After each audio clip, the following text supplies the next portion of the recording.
So a lot of times when we were telling people that inventory is crazy, right? A lot of people putting their houses on the market, and that's when you kind of start seeing a buyer's market. You're also not taking into consideration.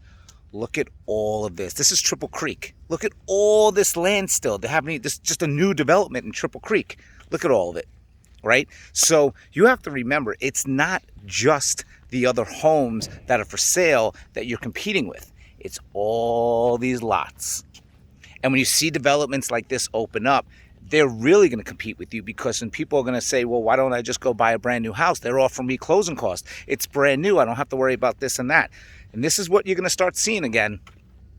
So remember, understand that your house needs to stand out, and you need to do everything to make your house stand out better than the inventory that's on the market and better than the new construction that's coming on the market to be built. So make your pictures professional, make your marketing professional, make your videos professional, nonstop. Remember, builders do open houses 7 days a week. Always remember that. I always tell people this all the time. Builders do open houses 7 days a week. Just a little 101 to see what's going on.